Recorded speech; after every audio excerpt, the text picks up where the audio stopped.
गुरु जी किसी को भगवान को किसी ने देखा ही नहीं है, फिर फोटो कैसे बन जाते हैं? भगवान को किसी ने देखा नहीं है पर फोटो कैसे बन जाते हैं? वाह क्या सवाल है बच्चे का, तालियां होनी चाहिए। बेटा भगवान को किसी ने देखा नहीं है पर भगवान कैसे हैं ऐसा लिखा है ना भागवत जी में, कि भगवान के बाल घुंघराले से हैं, आँखें ऐसी हैं, नाक ऐसी हैं, गाल ऐसे हैं, मुंह ऐसा है, अधर ऐसे हैं, होंठ ऐसे हैं, छाती ऐसी है, भुजा। तो जो जैसे चोर पकड़ने के लिए पुलिस क्या करती है, इसका स्केच बनवाती है ना, उसी तरह ठाकुर जी कैसे हैं सब लिखा हुआ है। उसके बाद सब सुन के ठाकुर जी का वैसे ही हुलिया बनाया तो ऐसा बन के आ गया। गुरु जी आपके गोदी में बैठना चाहता हूँ मैं। हाँ आ जाना। नहीं भाई साहब अवतार सिंह, आपने बहुत अहम सवाल किया और एक बेहतरीन सवाल किया, और इस सवाल के जरिए कुछ लोगों के दिमाग में जो गलत फहमी वो भी इंशाल्लाह दूर हो जाएंगी, और आपके साथ जो गलत फहमी वो भी इंशाल्लाह दूर हो जाएंगी। आपने बिल्कुल सही फरमाया कि हिंदू धर्म ने हिंदू ये समझते हैं कि जब पत्थर को पूछते हैं तो एनर्जी, आपने साइंस के बारे में कहा एनर्जी है, आपके इसमें एनर्जी, मेरे इसमें, मैं एनर्जी के बारे में बिल्कुल मुझे कोई इख्तिलाफ नहीं है, एनर्जी है। लेकिन ये कहना कि ये एनर्जी अल्लाह है, ये एनर्जी खुदा है, ना कुरान में लिखा है ना वेद में लिखा है। पॉइंट नंबर 1, ये आपकी गलत फहमी है कि ये एनर्जी खुदा है। कुरान में लिखा है कि उसके जैसा कोई नहीं है, there is nothing like it, वलम यकुल लहू कुफुवन अहद, उसके जैसा कोई नहीं है। यही चीज बाइबल में लिखा है, there is nothing like unto it in the heaven above, in the earth beneath, in the water beneath the earth. भगवान के जैसा मुमकिन ही नहीं कोई भी चीज, आसमान में हो, धरती पे हो, जमीन पे हो, ना कंकर, ना पत्थर, ना मूर्ति। वो ही लिखा है वेद में, न तस्य प्रतिमा अस्ति, उस भगवान का कोई अक्स नहीं, कोई पेंटिंग नहीं, कोई फोटोग्राफ नहीं, कोई मूर्ति नहीं। तो ये लिखा है धार्मिक किताबों में, लेकिन धर्म के मानने वाले अपनी आसानी के लिए तब्दील कर रहे हैं। मिसाल के तौर पे आप सपोज बिजनेसमैन हैं, आप एक कंपनी के मालिक हैं, आप एक अपना पुराना उसूल, किस तरीके से कंपनी चलना चाहिए, उसूल से चलते आ रही है। आपके कोई नई मैनेजर आते उसूल को बदल देते, आपके उसूल के खिलाफ काम करते, बोलते क्या ये और बेहतर होगा, इससे मुनाफा ज्यादा होगा। आपके उसूल है कुछ, आपके उसूल होंगे कि मैं ईमानदारी से काम करूं, आपके मैनेजर के उसूल होंगे ईमानदारी को छोड़ो, पैसे ज्यादा कमाने का। आपको जब पता चलेगा आपका मैनेजर आपके उसूल को तोड़ रहा है, बोलेगा मालिक ज्यादा पैसे मिलेंगे, रिश्वत दो। आप उससे सहमत है? आप बोलेंगे ज्यादा पैसे छोड़ो, मिलते क्या नहीं मिलते, रिश्वत देना हराम है। तो इस तरीके से अल्लाह ताला ने बुनियादी बातें कह चुकी है किस तरीके से उस ईश्वर की इबादत करना। अभी इंसान अपनी गलत फहमियों में अल्लाह ताला खुदा ईश्वर की बात छोड़ के खुद के तरीके से इबादत करने लगते हैं, और हम क्या कर रहे, उस अजीम खुदा को गाली देते हैं। हम कहते हैं कि खुदा ने बेटा जना, अस्तगफुरुल्लाह। हम खुदा को उस मूर्ति में ले आते, जब लिखा हुआ है श्वेताश्वेतर उपनिषद में, यजुर्वेद में, ना तस्य प्रतिमा अस्ति, उस ईश्वर की प्रतिमा नहीं है, हम मूर्ति बनाते हैं। मिसाल के तौर पे अगर मैं किसी को मदद करता हूं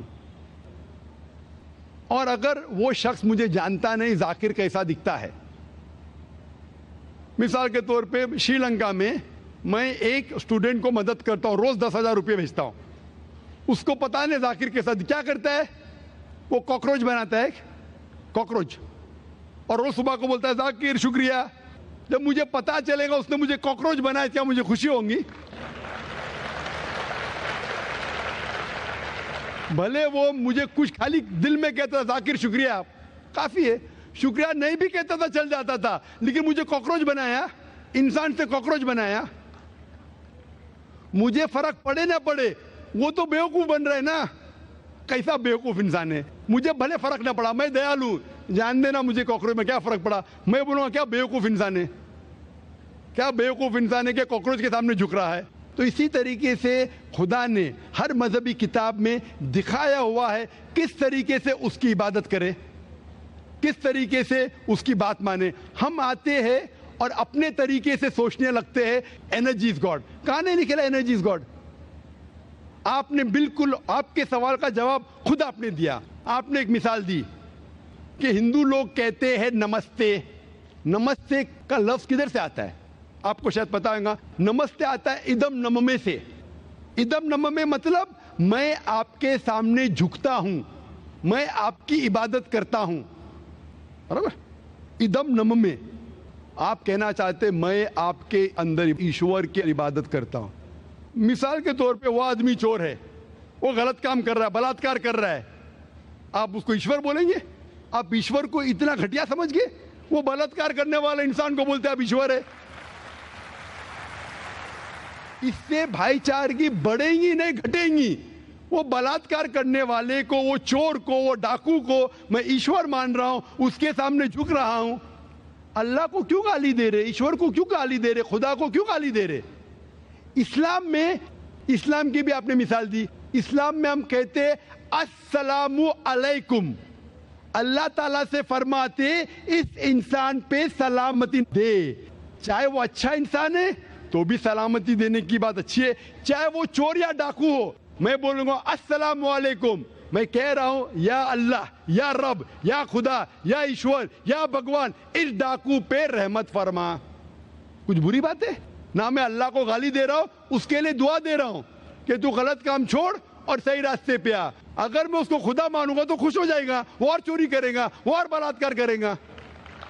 کوئی بھی دھرم میں یہ نہیں سکھاتا. یہ دھرم کے ماننے والے اپنی خود کی ایجاد کرتے ہیں, اسے کہتے ہیں انوویشن, بدعت.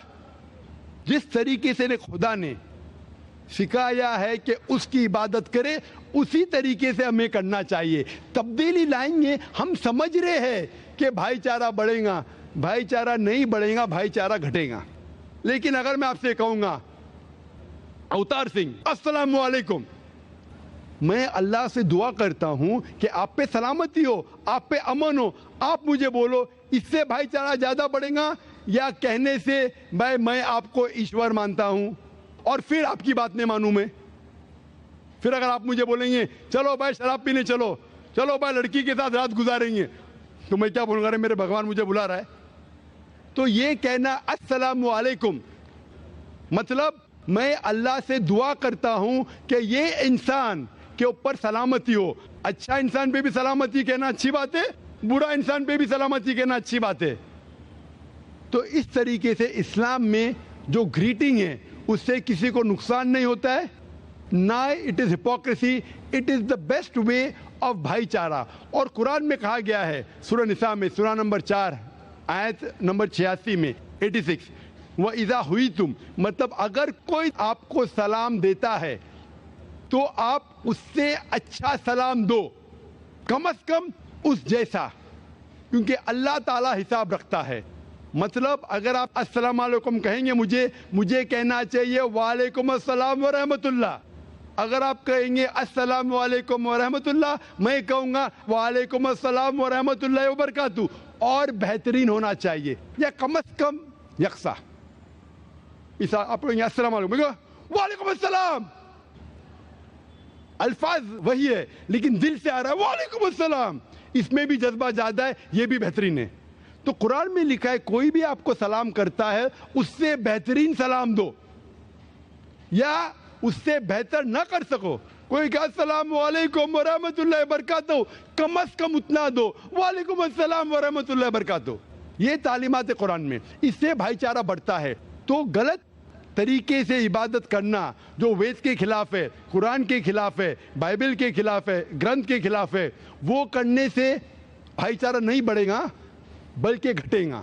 تو اسی لیے ہم یہ جانیں ایشور جو ہمارا بنانے والا ہے, ہمارا خالق ہے, وہ جانتا ہے کہ کس طریقے سے اس کی عبادت کرنا چاہیے, وہ بہترین جانتا ہے. مثال کے طور پہ آپ کو ڈاکٹر کوئی دوائی دیتا ہے کہ یہ لال گولی صبح کو لینا, ہری گولی دوپہر کو لینا, آپ بولیں گے چھوڑو ہری لال, میں نیلی گولی کھاؤں گا. وہ ڈاکٹر ہے, وہ جانتا ہے.